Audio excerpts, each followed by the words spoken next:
Alors, dans cette vidéo, on va gérer maintenant le tir de projectiles, l'instanciation et tout ce qui est prefab. On va en parler dans cette vidéo.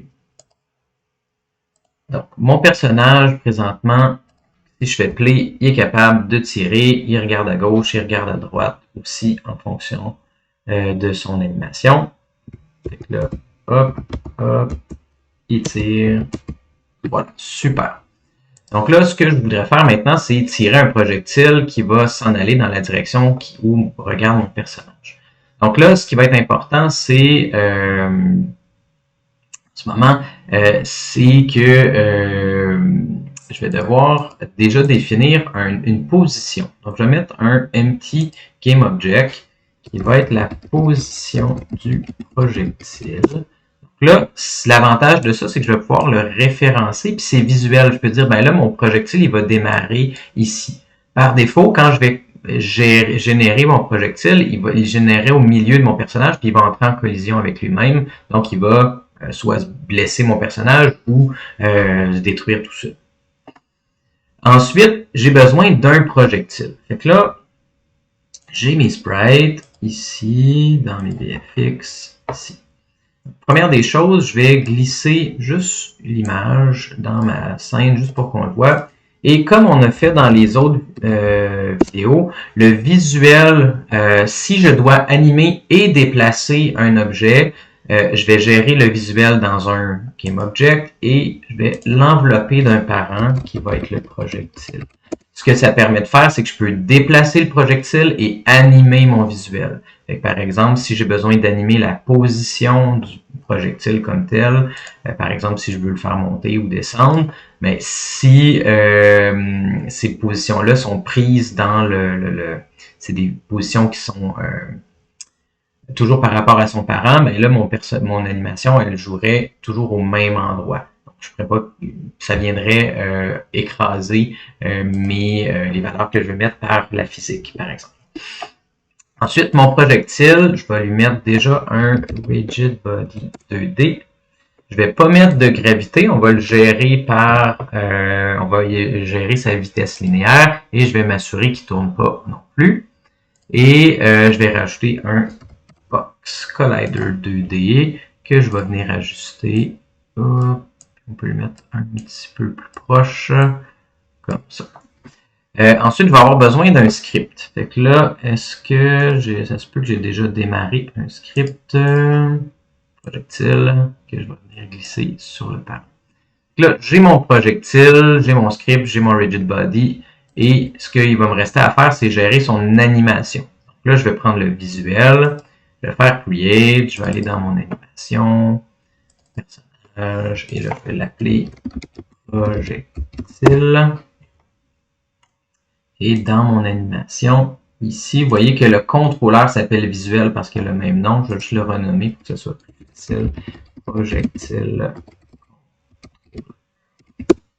Puis qui va aller avec son animation projectile.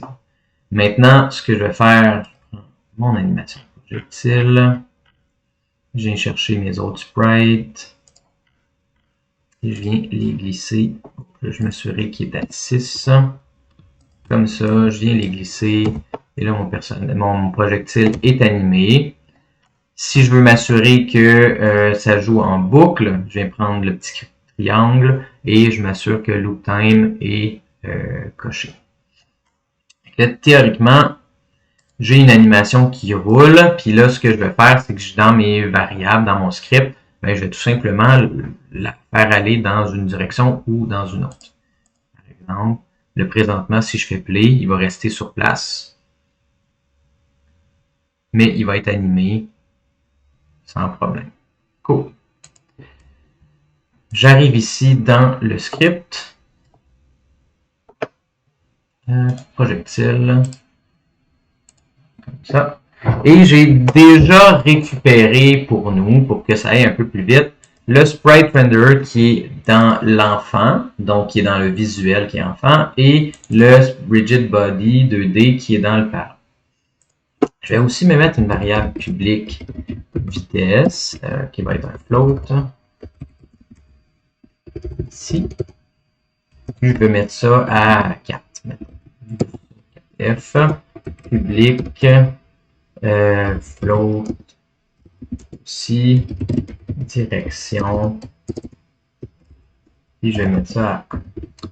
Donc, direction 1, ça veut dire qu'il va s'en aller à droite. Moins 1, il s'en irait à gauche. Ce que je vais vouloir faire, par exemple, c'est que dans mon start, je vais mettre rb.linearVelocity. Puis, ce que je vais faire, c'est est égal à vitesse fois direction. Ça veut dire que par défaut, si en ce moment, mon élément va s'en aller à droite à une vitesse de 4F. On va gérer la direction ensuite. Je vais juste le tester.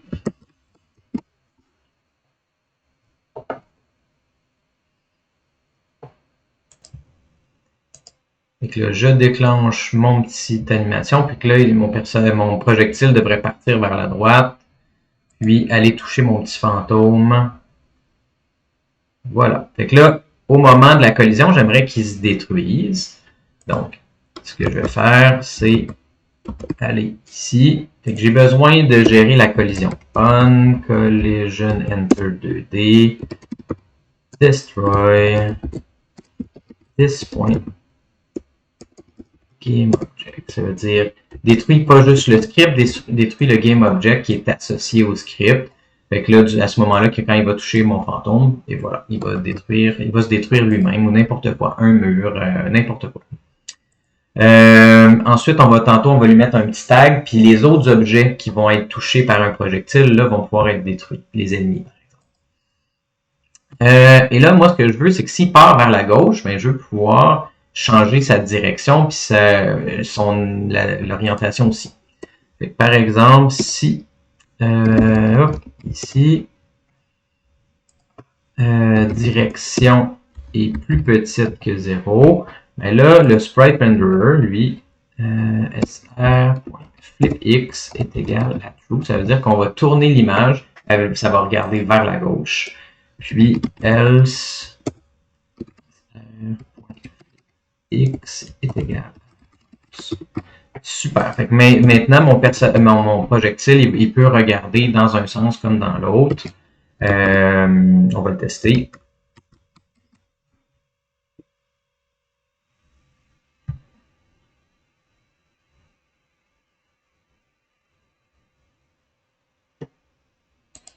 Ça, je vais prendre mon petit projectile, je vais juste le tasser. Puis là, si je viens mettre moins 1 cette fois-ci, ben là, il va partir dans l'autre sens, puis il va toucher mon personnage, à mon avis.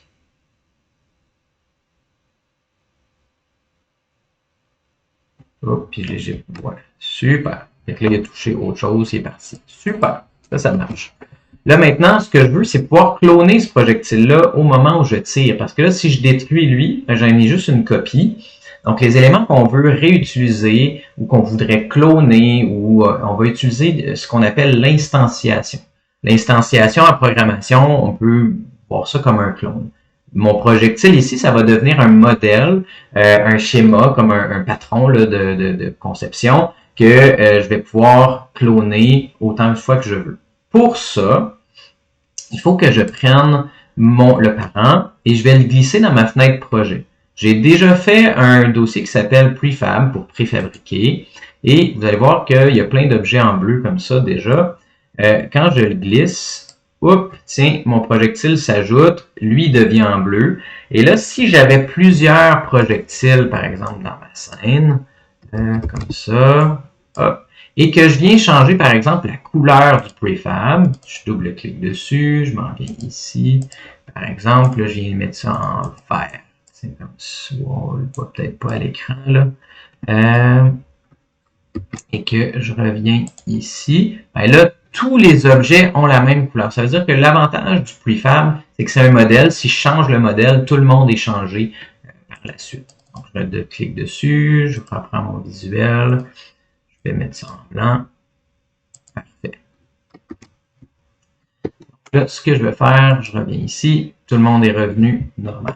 Puis je veux garder juste un projectile sur deux. En fait, je peux même me débarrasser de lui maintenant que je sais qu'il fonctionne. Je vais le supprimer. Et maintenant, ce que je vais faire, c'est que dans mon script, au moment où j'appuie sur la touche pour tirer, je vais cloner ça ici et je vais l'instancier, le cloner à cette position-là qu'on a définie. Ce qu'on va faire, je vais revenir ici, ouvrir mon personnage et mon personnage, c'est pas le bon script, déplacement platformer. Donc là, maintenant, c'est ici que j'avais géré mon tir. Donc, moi, ce que je vais vouloir faire, c'est instancier mon élément. Fait, comment je fais pour avoir une référence à ça? Je vais aller dans mes variables plus haut. Puis, dans mon tir, on va se faire une variable publique. Public. Game Object. Prefab projectile. Puis, on va aussi avoir public. Là, je vais mettre transform parce que ça va m'éviter d'aller, ça va juste être plus court comme tel. Fait que le empty parent, la position, je vais pouvoir juste référencer la position directement. Position. Check. Super. Donc là, je vais aussi me garder une variable public direction projectile public float parce que je vais pouvoir définir cette variable en fonction de quand je regarde à gauche ou à droite. Puis je pourrais aussi définir public float vitesse si je voulais le changer aussi, vitesse projectile. Super. Fait que là, je suis ici, j'ai mes 4 petites variables. Ce que je vais commencer par faire, c'est juste gérer la direction de mon... Si je regarde à gauche ou à droite. Fait que ça, on a défini ça un petit peu plus haut. Si je regarde à gauche, je flippe à gauche. Fait que ce que je vais faire, moi, dans ce cas-là, c'est que la direction de mon projectile va être -1. Puis quand je vais le cloner, je vais pouvoir changer la direction de celui-là. Et je vais aussi pouvoir déplacer ma position, le petit curseur, de l'autre bord de mon objet. Donc, par exemple, je vais me faire temporairement un vecteur 2. Vous allez comprendre qu'est-ce que je veux faire après. Nouvelle position projectile est égale à position projectile.position. Donc, je garde en mémoire celui-là. Puis, en fait, c'est local position. Donc, c'est la position par rapport à son parent et non pas la position dans le monde. Puis, nouvelle position pour X. Donc, la position X, ça va être lui-même fois -1. Fois 1. Puis, position projectile local position est égal à nouvelle position projectile. Donc, ce que j'ai fait, c'est que si je regarde à gauche, je prends la position que j'avais de ici, je vais faire fois -1, ça veut dire qu'il va se trouver de l'autre côté du centre de mon personnage. Je vais l'enregistrer temporairement dans ce vecteur 2-là et je vais réassigner sa position. Maintenant, ce que je vais vouloir faire, c'est comme ça, on va vouloir le mettre ici de façon absolue. Ça veut dire qu'il va être du côté, il ne va pas être négatif. Ça veut dire que, ce que je peux dire, ici, je peux l'envelopper matf.ab. Ça veut dire qu'en faisant ça, il est toujours positif. Puis, il va se placer du côté droit maintenant. On teste ça, puis je vais mettre ma direction de projectile à 1 aussi. Comme ça. On teste ça. Je regarde. Fait que là, normalement, si je regarde à gauche, quand je vais démarrer, mon petit curseur ici va se placer à la même place, mais de l'autre côté. Here. Je vais faire play.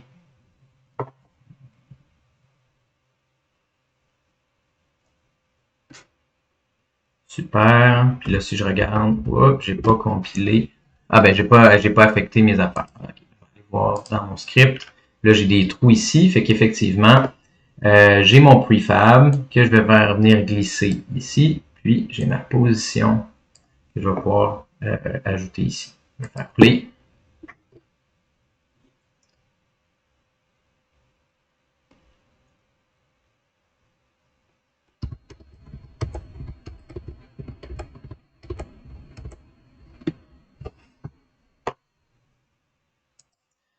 J'avais un petit bug dans mon code, donc je suis allé rendre ça plus simple.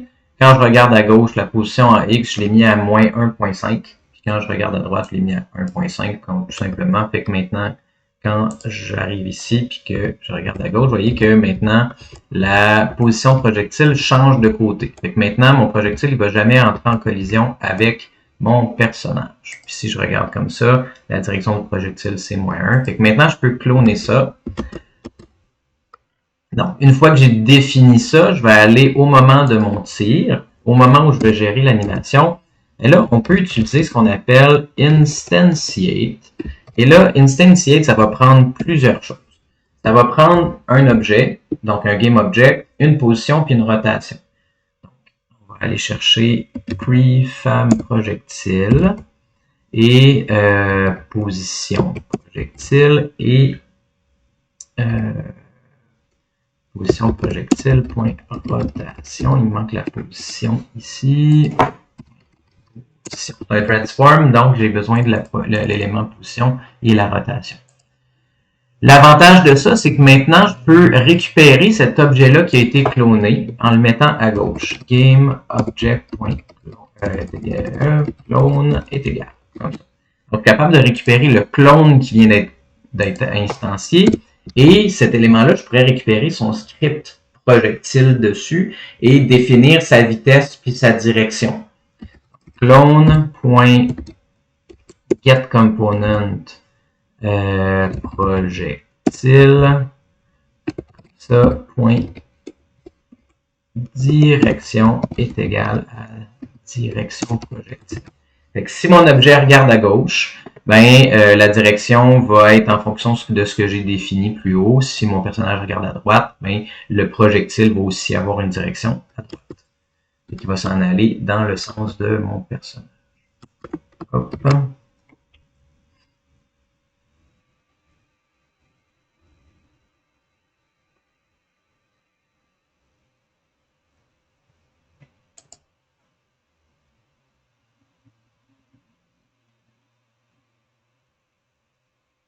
Et là, maintenant, quand je vais faire comme ça, ben là, j'ai pas défini de vitesse clairement, mais si je regarde à gauche, ben là, il touche évidemment. Comme ça, et là. Ah oui, j'ai juste mal. J'ai juste mal appuyé. Hop. Voilà. Fait que maintenant, j'ai mon projectile que je peux tirer. La vitesse est un petit peu slow. Je pourrais gérer une vitesse un petit peu plus rapide pour ce projectile-là. Donc, je pourrais définir, je pourrais cloner ma ligne, ça, point, vitesse est égale à vitesse projectile. Puis, dans mon inspecteur, maintenant, je pourrais gérer c'est quoi la vitesse de mon projectile. Donc, dans mon personnage,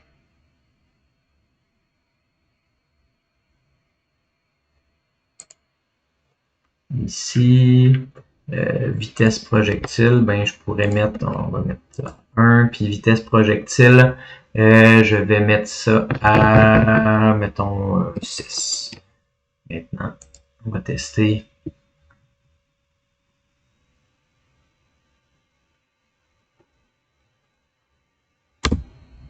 Fait qu'il va un peu plus vite.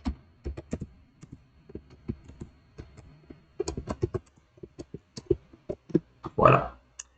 Je vais arrêter la vidéo là, mais juste avant que j'arrête la vidéo, je veux revenir sur c'est quoi Instantiate. Instantiate, on peut s'en servir dans plein de moments. Fait que du moment que je voudrais, si je voulais par exemple avoir des ennemis que je viens générer, j'ai un boss, puis il génère des petits mini-ennemis, ben je vais utiliser Instantiate. Du moment que mon personnage, si j'ai un ennemi qui meurt, je pourrais instancier des trésors à ramasser ou des points à ramasser. Je peux n'importe quel game object que je peux cloner des projectiles ou des particules. Donc, on va faire un prefab de cet objet-là à cloner. Pourquoi? Parce que si je détruis mon objet original, j'aurai plus rien à cloner par la suite. Donc, l'idée, c'est d'en faire un prefab pour que je puisse, lui, il est protégé dans ma fenêtre projet. Fait que s'il est détruit dans la scène, ben je peux le réutiliser tout le temps. Donc, c'est important quand vous venez faire vous glissez le projectile ici, on l'enlève, puis dans le script, on prend toujours le prefab qui est dans la fenêtre projet. Okay? Donc, si j'arrive ici, puis que je glisse celui-là, ben ça, c'est celui qui existe dans la scène. Quand je vais le détruire, ben je ne pourrai plus recloner quoi que ce soit, il va être détruit. Okay? Donc, on s'assure de prendre toujours le prefab qui est dans la fenêtre projet. Voilà, fait qu'on se rappelle, pour faire un prefab, on fait juste le glisser dans la fenêtre de prefab. L'avantage d'utiliser les prefabs aussi, c'est que si vous utilisez GitHub, donc vous modifiez une scène, ben l'objet comme tel n'a pas été, c'est comme une copie qui est protégée aussi. Donc par exemple, si je viens faire des modifications présentement sur mon projectile, ça c'est comme la copie, ça va avoir un impact juste sur lui-même, alors que si je faisais mes modifications sur le prefab dans le projet, ça va avoir un impact sur tous les autres projectiles que je vais utiliser dans mon jeu. C'est une façon aussi, si vous travaillez en équipe, de protéger certains game objects sur lesquels vous travaillez. Je vais arrêter la vidéo là, puis on continue dans une prochaine vidéo pour l'instanciation d'ennemis.